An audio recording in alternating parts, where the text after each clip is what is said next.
This is Scott Vanderplu, and you're listening to the Artist Edition Index Podcast, episode 36.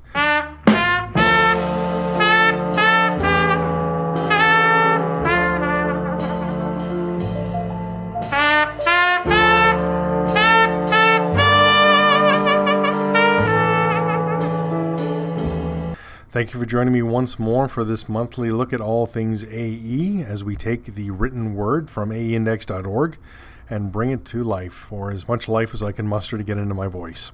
We are looking at what happened in November of 2019. I'm a little behind. I had some motivational issues this weekend, and so I'm recording a few days late. So recording the same day I'm putting it up. Now that does give me the opportunity to say there have been a lot of sales. Seeing a lot of things online on sale. Lots of Black Friday and Cyber Monday deals. So hopefully you've been able to take advantage of some of those. I mean, it started earlier in the month with that crazy Amazon Germany deal. People were getting things dirt cheap, but 75% off. And I saw a lot of things. The Titan books that were there, Fantagraphic stuff, some of the Dark Horse stuff was there. So it was all good if you could catch those deals. And then we just, over this Black Friday weekend, I saw some more deals on Midtown. IDW has 25% off of their site, but unfortunately they're not offering media mail anymore. So the shipping is insane right now at the directly from IDW. So you may want to go another way. As well, the two studio editions on Fantagraphics are on sale. 40% off at fantagraphics.com with free ground shipping in the US. So that's for the Burns or the Hernandez books. They're not offering the discount on pre-orders, so that's something to keep in mind there. And then, of course, there's deals everywhere else. I saw something on cheap graphic novels. Like I said, in-stock trades. You got to look around, but there's things out there for sure. So things from the world. Take advantage of it if you can. For the U.S. public, that's pretty much, this is the end of the sale season, at least for U.S.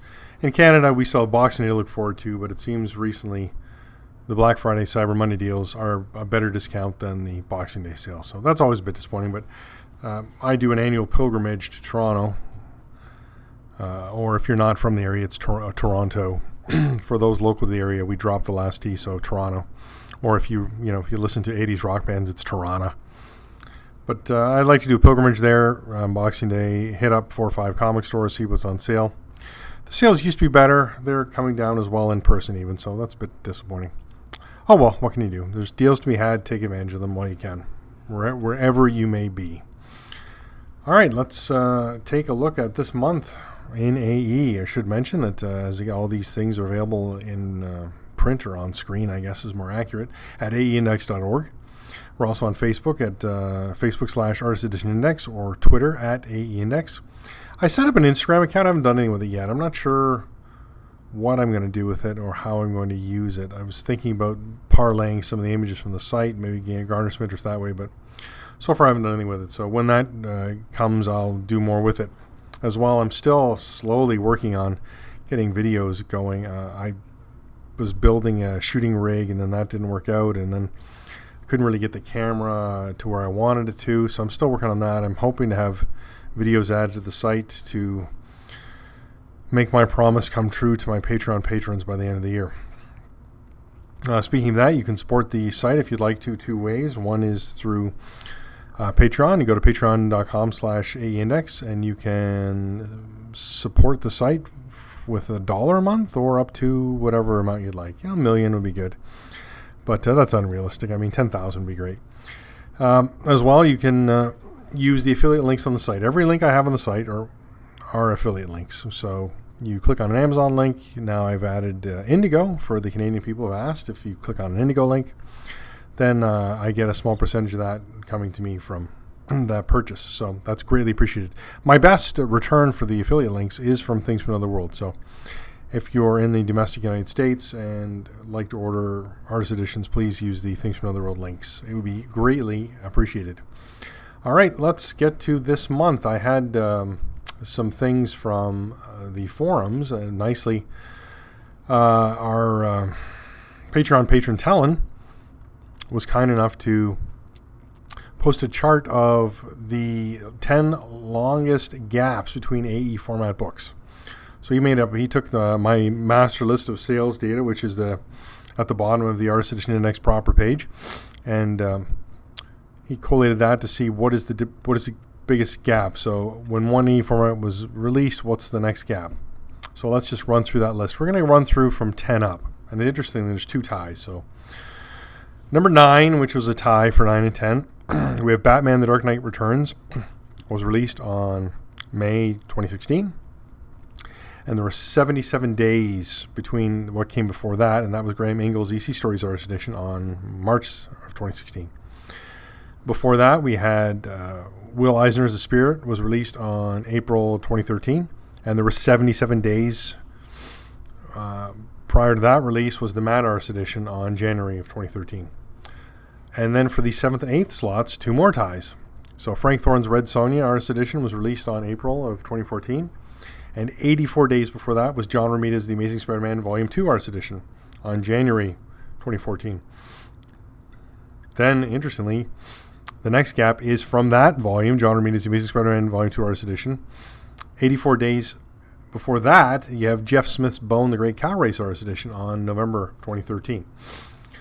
Slot number 6 is which I wouldn't, it's not my chart, but I was thankful he'd let me use it, but he's got Ed Pisker's Fantagraphic Studio Edition being released on January of 2020, and 98 days is Frank Thorne's Gideon Erotic Treasuries Volume 2.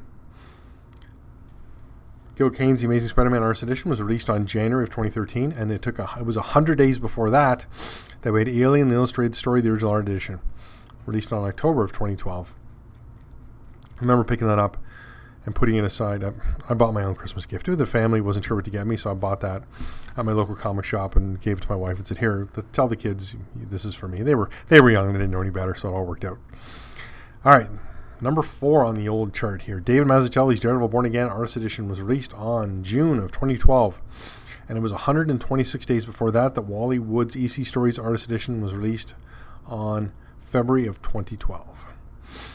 Berkeley Breathes Bloom County Artist Edition was released on June of 2019, and it was 161 days before that Jim Lee DC Legends Artifact Edition was released on January of 2019. That is unbelievable. That is, wow. I think that's the longest gap we've had yet in recent years. As we move through this list, you'll see there are longer gaps. But number 2 on the list, John Romita's The Amazing Spider-Man Artist Edition was released on February 2012.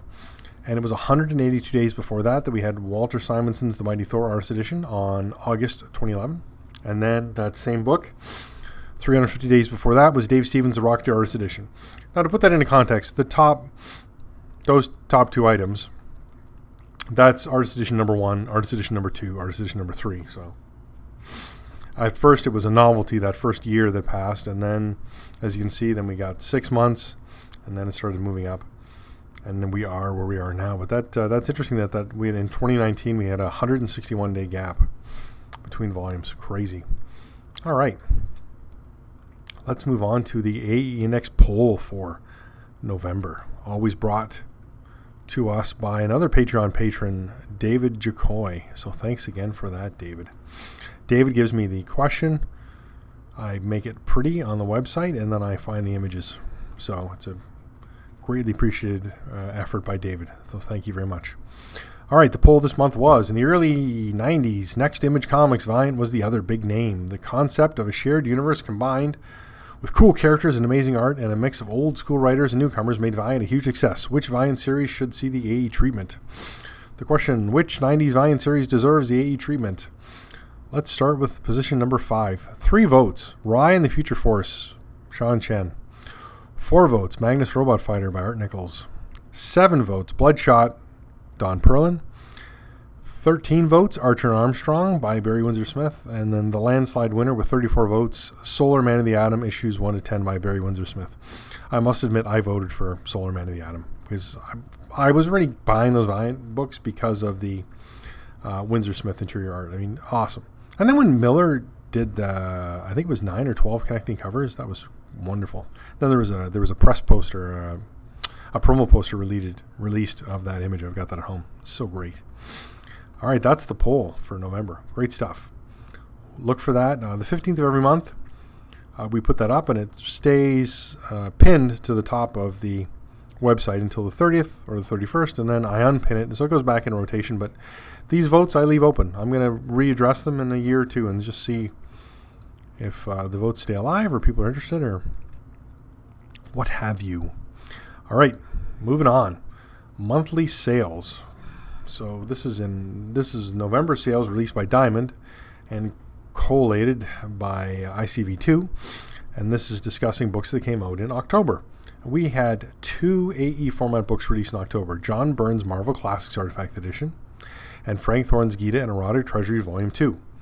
Thankfully, one made the list and one did not, so I'm going to let you guess which one. Byrne, yep, you got it. Came in at number 133 of 500, and the estimated sales of the initial month, 768. Frank Thorne's Gita and Erotic Treasury Volume 2 did not make the list. That's a 500 list, so that means the sales were less than 227, which was the number of sales from the position 500. Now, that book was released as a Kickstarter and then through Diamond, so I would say a lot of the Kickstarter purchases obviously wouldn't count for that. So that is that. Let's look at out-of-print sales. Well, all right, so I updated the list. There's a lot going on, that's for sure. I don't know why I have some of them have links and some do not. I got to figure out why that is. All right, so that is really strange. I'm gonna have to. I had links on the titles, so you click on the link, it goes to review, which makes sense. I'm always trying to get people to read the reviews. And then the price takes you to eBay. So that's pretty well how the chart works. For some reason, I copied the chart previous month. I pasted in the new post. I update all the pricing, and then I go live. But I'm looking at this chart here, and about 30% of my titles aren't linking to the reviews anymore. So I'm going to have to fix that. All right. Let's get going. Not a lot of sales on eBay for October.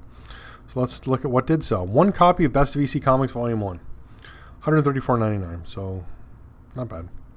One copy of Dave Gibbons' Watchmen Artifact Edition sold for $79.99. 2 copies of Dave Stevens' Rocketeer Artist Edition, first print, sold for an average of $164.39. 2 copies of David Mazzucchelli's Devil Born Again Artist Edition sold for an average of $213.75. 2 copies of Don Rose's The Life and Times of Scrooge McDuck Volume 1 sold for an average of $70.49. So quite a bargain there. 1 copy of Frank Miller's Sin City, The Hard Goodbye, Curator's Collection, sold for $115.22. 3 copies of Gene Colan's Tomb of Dracula Artist Edition for an average of $85.66. 2 copies of Go Kane's The Amazing Spider-Man Artist Edition for an average of $97.47. 1 copy of Jack Davis's EC Stories Artist Edition for $125. 2 copies of Jack Kirby's Fantastic Four, The World's Greatest Artist Edition for an average of $95. 1 copy of Jim Lee DC Legends Artifact Edition, $140. 2 copies of Joe Kubert's Tarzan of the Apes Artist Edition for an average of $67.50. Bargain, bargain, bargain. 1 copy of John Buscema's Silver Surfer Artist Edition for $109.99. 1 copy of John Byrne's Fantastic Four Artist Edition for $122.91. 1 copy of John Byrne's X-Men Artifact Edition for $179.99. 1 copy of John Romita's The Amazing Spider-Man Artist Edition Volume 2 for $119.99. 2 copies of Lone Wolf and Cub Gallery Edition for an average of $64. 1 copy of Marvel Covers Artist Edition First Print for $135. 3 copies of P. Craig Russell's Strange Dreams Artist Edition for an average of $68.66. Man, this book has been out of print or unavailable and sat on this list forever. And this thing had no sales for months and months and months. And the last few months, there's been a steady number of sales from that book. It's very nice. What ails you, Stephen? It's just so great. All right. Sergio Aragona's Grew the One Artist Edition, 1 copy of $79.99. 2 copies of Stranko Nick Fury Agent of S.H.I.E.L.D. Artist Edition, first print, averaging $130.97. 1 copy of The Prisoner Original Art Edition for $27.99. Wow, that's I want to say $75 US cover book, which was insane at the time, and I think I went on and on about that, but that's wow. That's a great bargain. 1 copy of Usagi Jimbo, The Artist and Other Stories sold for $105. 1 copy of Wally Wood's EC Stories Artist Edition, first print, sold for $185. 3 copies of Walter Simonson's Thor Artist Edition, sold for an average of $85. 1 copy of Will Eisner's The Spirit Artist Edition, sold for $150. So again, I should mention that, when I was talking about the sales, I also forgot Graffiti Designs is offering 30% off any purchase over $50, and their shipping is not too bad. It's they don't use media mail either, but it's a little bit less than. IDW is really high at this point, but you should definitely take advantage of that Graffiti Design sale. I'm on a newsletter, and it's funny. It says it comes from Bob Chapman, who's the president of Graffiti, but that's interesting. All right. I was going to mention, then I got sidetracked because the mail came in, and I'm getting older, and my attention span is getting shorter. But when I look at these eBay sales, I look at I click on the price, you can bring it up, I check sold listings. That's how I do it. I mean, I bring up the search, I check sold listings, and we see what happened last month. That's basically how I do it. And it's the variant editions that sell for a lot of money and seem to have the bigger turnover on eBay. I track the standard editions because I don't want to start getting into all the variants because there could be a lot of variants, and I don't want to start listing each and every one of them. But like the Dave Gibbons Watchman Artifact Edition, it's the variant that sells online all the time. Same with a lot of the other books. The Jim Lee variants are one of the I forget which one it is. One's insane, and then it just gets a little better. But yeah, interesting. That's sales numbers. I am flying along in the old podcast here. Maybe I'm gonna have to rework this and think about it. I got a letter this month. Got 2 letters actually. David Jacoy reached out to me to let me know about that Amazon Germany sale. I was already full into it. I didn't order any AE format books because I buy them all immediately when they're released. So I did get a bunch of Golden Age Omnibuses, DC Golden Age Omnibuses I was missing. I'm buying the Batman, Wonder Woman, and Superman Golden Age Omnibuses. So they've been pretty great, and their sales are wonderful. So the letter was from, I'm scrolling, Scott C. I won't give his last name because I'm trying not to give last names. And he mentioned that he has ever been talk of an Art of Ruse Artist Edition. So that's Butch Geis, Guice, G-U-I-C-E. I think I never know how to pronounce that guy's last name. I'll go with Geis. He has a friend who has 300 of the pages, and he was asking if there's any knowledge of, was that going to be an artist edition? And I said, I'm not sure. They'll cross-gen. And he mentioned that Marvel had the rights, at least at one point, because Marvel released a trade of the first 4 issues. Now, I remember picking that up when it came out and loving the artwork. It was a great, really nice period piece. And I would love to see that as an artist edition. So, who handles Marvel artist editions? Scott Dunbier. So, Scott, if you're listening, here's I can forward you the info. Somebody's got 300 pages of Ruse, and we'd like to see an artist edition. There you go. Very nice. What else is going on? I made some updates to the website.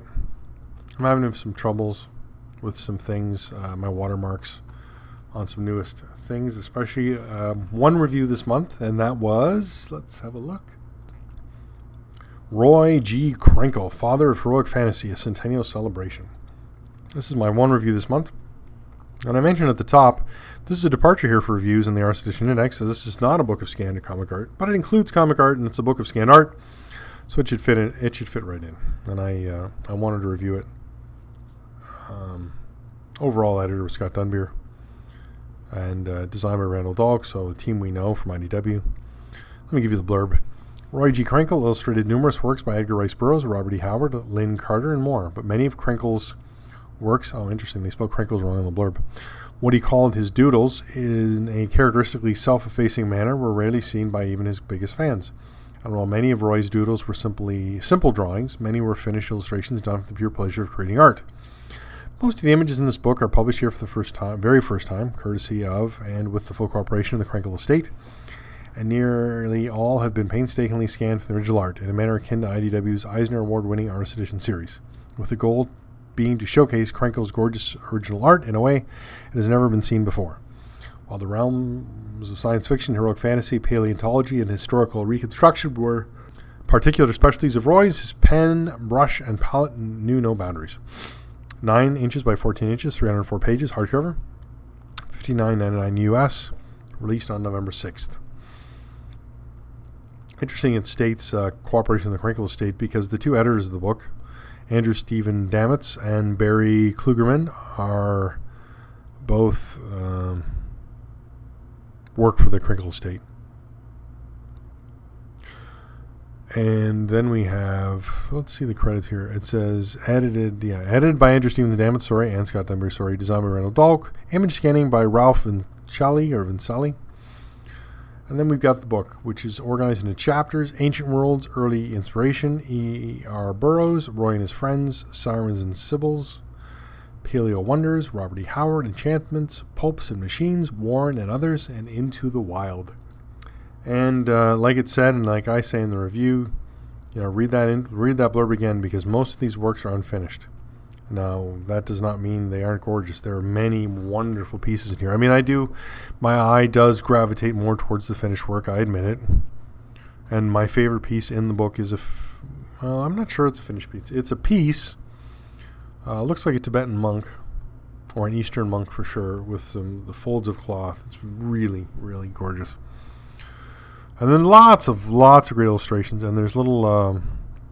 called them. I didn't realize they were called shoulder notes, but apparently those notes on the side of an image or in a picture are called shoulder notes. So I was happy to learn something new in this review. Interestingly, I mean, the very few of the images have notes over to the side. They're all underneath. So is that still a shoulder note? I don't know. Is that a caption? Doesn't matter. Anyway, the material really varies in this book. The production is really nice. Good quality paper. I'd like it a bit thicker because you see, if you look at the images of the review, first of all, never go by what I say on the podcast. Go to the website and have a look for yourself. But if there's a larger image on the previous page, then it bleeds through. Like, you see a lot of shadow, which is disappointing. It is a really nice looking book, though. I like the paper. It feels good. If it was a little thicker, I think we'd be all set there. And the writer of the notes, the two people from the Krenkel estate there, they make a lot of interesting notes, and they try and let you know what period the art was done from.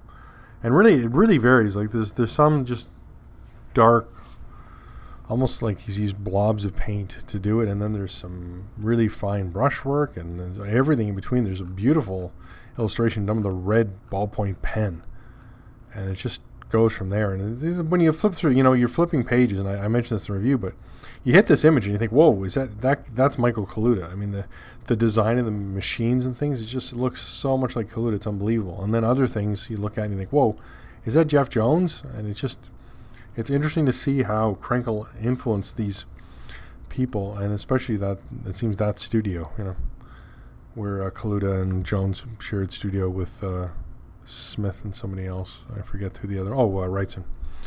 But yeah, really interesting stuff. And then there's comparisons in the book there. He's got a rough and then an almost finished piece a couple times, and just really nice. There's that Roy and that chapter, Roy and His Friends. I don't know. It didn't really do anything for me. I don't even think I included an image from it because it's letters and pictures that I'm not sure fit in with the book as much as you'd like, as far as flipping through and seeing art. I would have liked some sort of biography. I was unfamiliar with Krenkel completely. I bought the book based on what it looked like and that it was coming from IDW and Scott Dunbury. That's really why I bought it, and I enjoyed it. Book did not make me a fan of Krenkel, but it made me an appreciator of the work. And that's probably not fair, because I am a fan of some pieces of this book, and I absolutely think they're stunning. But overall, am I going to go out now and say, I've got to get, maybe I should get books of completed Krenkel work, and maybe that would sway me. But I don't know, it's a tough call. Coming in on somebody's doodles maybe isn't the way to go when you want to get in on an artist. This is probably more for people who already have an appreciation of Krenkel and have those works and then want to see a little bit more. So I can see for myself many artists that I would pick something like this up just to see the background process is what's happening. Like, Windsor Smith is an example. We just spoke about them in the Valiant poll. I mean, I'd love to see this kind of thing from Windsor Smith or from many people. But as I said, maybe I wasn't the target audience for this, and I don't want to be unduly critical. It was interesting to see somebody registered for the forums and made a comment that he felt I was too harsh. And I thought that was interesting. But I appreciate that they registered on the forums and made their comment known. I don't have comments on the website just because I don't want to manage them. That's what it comes down to. I'd prefer to keep comments on the forum and just go from there. And I appreciate that, the back and forth and what that makes itself available for. All right, that's the review. I am umming a lot today, and I apologize.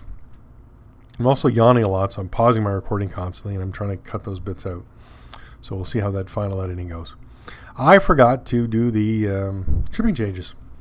So before I do that, and I normally do this before the reviews, but I just should reiterate that everything we talk about on this podcast is available at aindex.org. You can support the site through Patreon/aindex, or there's a Patreon link on every page of my site. I encourage everyone to sign up for the newsletter. It's at the bottom of every page on the site. A newsletter goes out on Saturday at 3 p.m. Eastern, and that contains links for everything that appeared on the site the week before. So there's no need to try and keep up or what's happening. You can get your weekly email and you know instantly what's happened on the site and catch up on all the events. All right.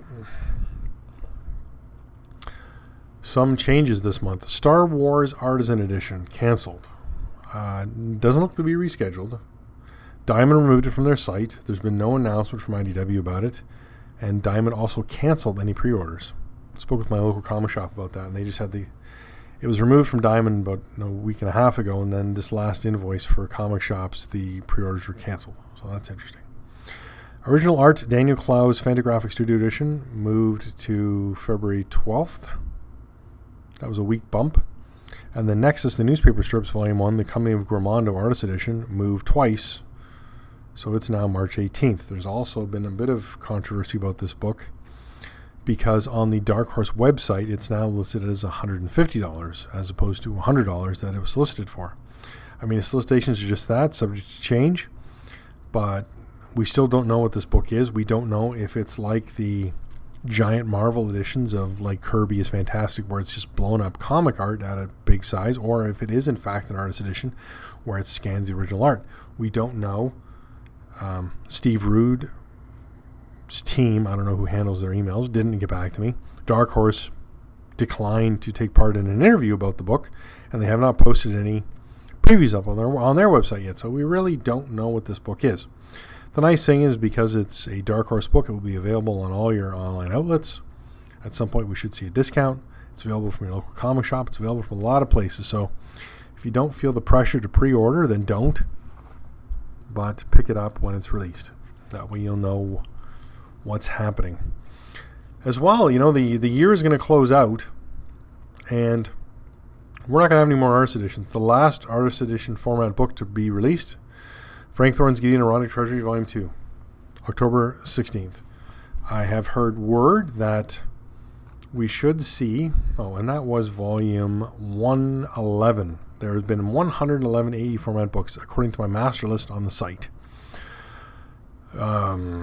Wayne Allen Herald sent out a newsletter. The books have arrived at his house. So P. Craig Russell's The Selfish Giant and Other Stories Fine Art Edition will be out, shipping to the, I want to say Kickstarter, but I don't know if it's an Indiegogo and a Kickstarter. I forget where that was, but so what would that be called? The crowdfunding. Those who crowdfunded this book will get it in the month of December. I'm saying this month because it is December now. But it is being released through Diamond in January. So as the year closes out and I look at top AE books of 2019, P. Craig Russell's The Selfish Giant and Other Stories Fine Art Edition will not be appearing on the list. Because it's being released through Diamond in January, I'm going to leave it for the 2020 list. So if you want to look ahead and give your thought to some votes, we have 6 AE format books were released in 2019. Jim Lee DC Legends Artifact Edition, Berkeley Breathes Bloom County Artist Edition, Walter Simonson Star Wars Artist Edition, Spawn Vault Edition 2, John Burns Marvel Classics Artifact Edition, and Frank Thorne's Gita and Erotic Treasury Volume 2. Those keeping count at home, that is 4 artist editions or AE format books. That is what Scott Dunbier has said repeatedly, that is his target for each and every year now. He does not want to release more than 4. And that was 1 from Image and 1 from Hermes Press. I don't believe we're actually going to get anything else from Hermes Press. Image, I thought it was going to be Spawn 1 and done. Image has so much material available, so many artists, but I think it's because they have to look after their, Images sort of will do the printing for you, and they take a flat percentage for that, and the rest is up to the creative team. I think that's what's holding back creative teams from putting out AE format books.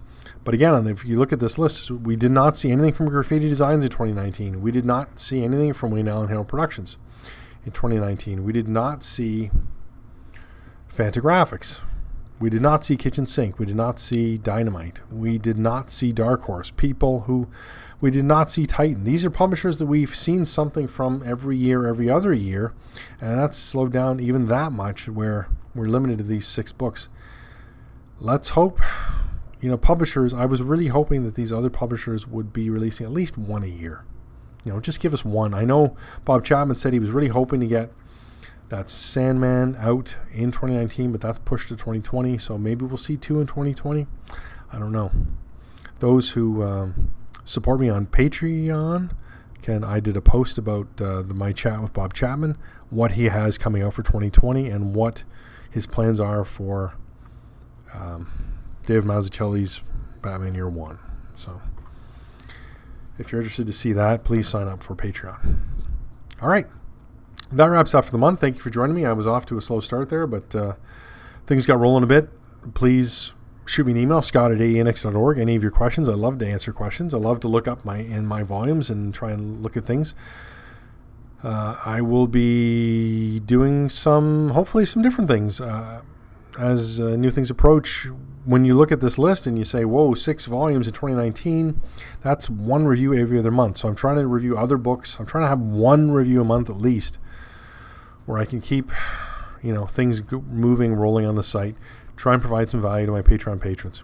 All right, so thank you for joining me. Again, everything can be found at aeindex.org. Find us on Facebook /ArtStation Index or on Twitter @AEindex. Thanks, and we'll talk again next month.